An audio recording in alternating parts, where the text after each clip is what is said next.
Hello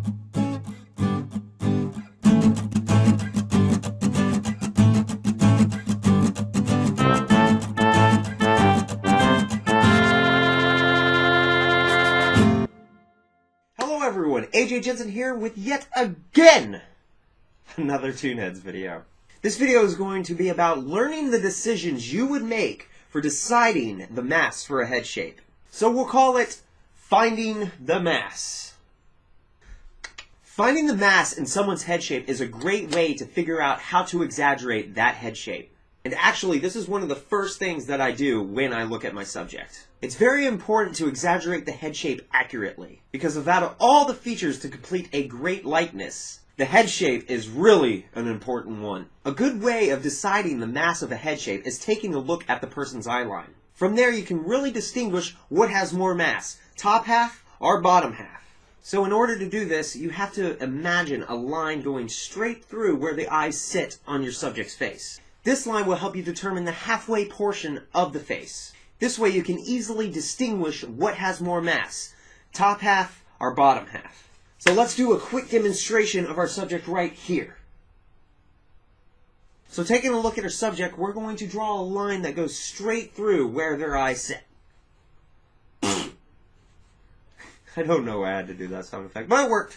Now we can really determine what has more mass, top half or bottom half. So taking a look, you can definitely tell that there is way more mass at the bottom portion of his face. And with this information, we now know what to exaggerate with the head shape. So let's try another one! So here's the next subject, and I want you guys to figure out what has more mass, top half or bottom half. So I'm going to help you guys out and make an eye line for you guys to help you figure out what has more mass. So what do you guys think? Is it going to be the top half or bottom half that has more mass? And if you guys said top half, congratulations. I'm giving you an applaud all by myself. Guys, help me out here. There we go. There's a big crowd. Okay, now we're going to show another picture, but I'm not going to help you out this time, and I want you guys to figure out what has more mass without seeing an eye line present. So here's the picture right here, and I want you guys to try to visualize the eye line with your own imagination. Now, does he have more top mass or bottom mass? Okay, got your answer? If you guys were to say the subject has way more bottom mass, then you were correct, and kudos to you. So let's try just a couple more. I sort of feel like I'm in one of those children broadcast shows right now. It's a beautiful day in this come on. Okay, so here is our next subject.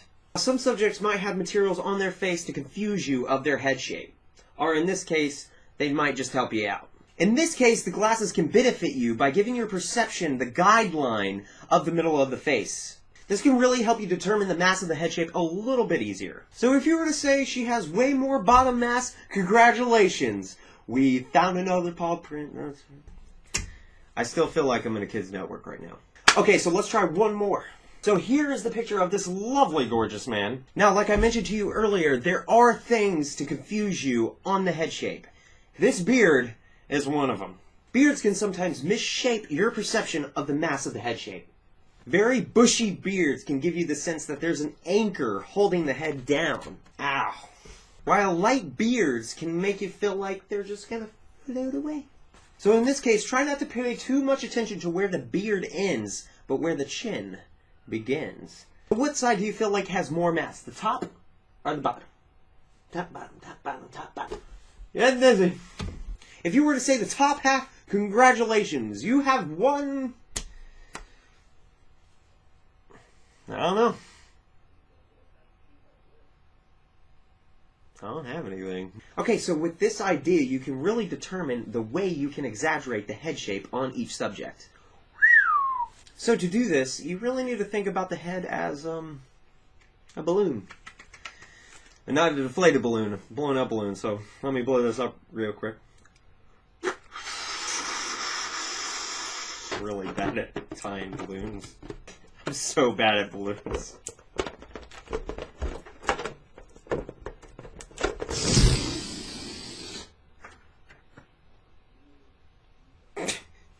Like I said, bad at balloons. Alright, so let me try another one. Would you like a French poodle?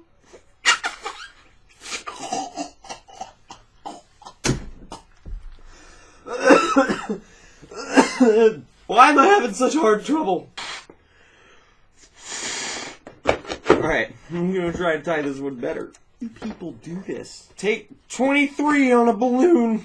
Get through the hole. Alright, I think I tied it. If my fingers won't get out of the way. Okay. I did it! I did it! So if someone has more mass at the bottom of their head. My heart is just racing. Alright, we're gonna do one more. Freaking balloon. I'm not gonna put so much air in it. Okay, I think that's good. Okay, I think that's good. Don't pop. Okay, so here is our balloon. And with the balloon idea, you can really take your technique of finding the mass and apply it to this. So if someone wanted to have more top mass, visualize their head as a balloon. You would squeeze the balloon where more mass would come up to the top while the bottom had less air. And you can exaggerate your caricature like that. If someone were to have more bottom mass, you would pitch their head where air would travel down to the bottom, leaving the top less full. And you can really pinch it more and exaggerate more. You can copy this idea to your drawing desk and really push exaggeration. So, let's take a look at our subject that was kind enough to upload some pictures to the giveaway page. So here he is, and remember, if you guys want a chance to win your very own free caricature, go follow the page on Facebook at www.facebook.com/ToonHeadz giveaway. So let's go ahead and pop on over to my drawing desk and get started on our new caricature. Okay, so today I'm drawing a good dude named Carlos, and he has such a fun face for caricature, and really just a perfect face for demonstrating finding mass. As I mentioned earlier in this video, I talked about how beards can either play a very vital role for figuring out mass, or they can trick you. In Carlos's case, his beard is pretty vital. You can almost see that balloon shape I mentioned earlier. So when I started doing some quick sketches of him, I kept that idea in mind. I do want to stress that these drawings aren't always just thrown down, drawn, and recorded in the whole process. I like to call it my playground phase, because in this phase I can just play around with shapes, exaggeration, and not really have to worry too much of the outcome. Sometimes that can get stressful though, but I always have to remind myself when I play around and just have fun, I create all sorts of great ideas. Even if the trail is getting so cold, I learned something. That's why it's so important to sketch in your sketchbook. It helps you grow so much more quicker as an artist. So some stuff that I really wanted to put down in Carlos's caricature was of course his bottom mass.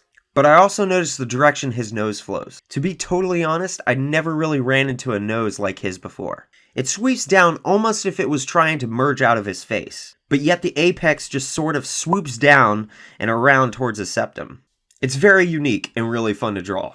It was a little tricky having to get that idea at a 3/4 angle though. But I think I enjoy the outcome of it. Another thing I did was draw his tattoo as an angry bird. There's actually 2 reasons why I did this. One is because I couldn't really see the whole tattoo and didn't want to try to figure out what it does. And 2 is because I'm just a goob. But I think it gives a little bit more humor to the caricature, which is always a good mix to add. I don't know, maybe it's clever, maybe it's stupid, but who really cares, right? One last thing about the caricature was the beard. I spent a lot of time on it when I really shouldn't have. But I wanted to create some texture in the drawing, something I'd never really done before. But I really dig the outcome of it, and especially when I put that black art stick to it.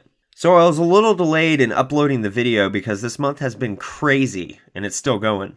I had a lot of festivals and gigs I had to go to, so I was just swimming in work this month. Of course I'm not complaining, I met some awesome people in the past month. Some I met as customers, and others I met as artists. And it's always inspirational seeing everyone's outtake. It not only fills your mind with artistic ideas, but also educates you on life.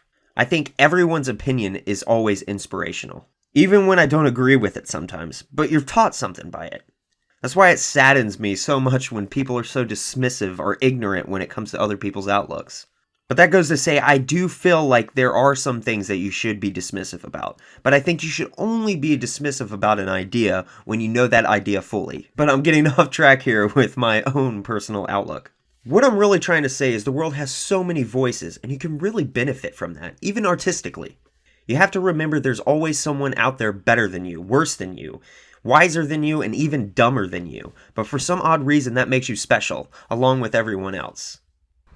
And with that idea, it can be very beneficial with educating yourself on everyone's position. Everyone has a story to tell, and any story can be inspiring. So anyways, the last thing I really wanted to talk about is the giveaway page. And to be extremely, totally, utterly honest, it's upsetting me just a wee bit that only 2 or 3 people are entering the post each month. I was really hoping for more faces because that gives me more of an opportunity to find out what I can teach for the next video. So even if you don't want to get drawn but you enjoy watching these videos, you should definitely share the link to the giveaway page to your friends, family, girlfriend, boyfriend, gerbil, parrot, cat, dog, iguana, fence, tree, or maybe even the voices inside your head. I would really appreciate the support of getting way more people to upload more pictures to the page. Plus, if you already entered pictures and you didn't win, keep uploading them. You're more prone to getting a picture if you keep on uploading them, I promise. So yeah, please share the giveaway page. I'd highly appreciate it. And if you guys are wondering what the giveaway page is, it's a Facebook page where people upload pictures of themselves so I can draw them for free and they can be a part of the next ToonHeadz video. Okay, I'm going to wrap a couple things up here and mention that I'm on Instagram and you can follow me at AJToonHead. I try to upload as many pictures as I can and you can see my live work along with my sketchbook work. Also, another thing, I really didn't get any questions for last video. So if you guys have any questions for me, please comment them in the comment section below. Plus, don't forget to check out my friend's podcast channel, It's Supposed to Be Funny, a caricature podcast. You can find Allie on iTunes or her website. All of her information can be in the box below, so be sure to check that out. Plus, you should check out Exaggerated Features podcast as well. You can also download that on iTunes, and the information will be in the box below as well. And one last thing, if you liked the video, please give the video a thumbs up. And if you haven't already, please subscribe to the channel. There will be more videos to come in the future. And this is AJ Jensen saying, do a double knot when tying balloons. Catch you guys on the flip side. Take care.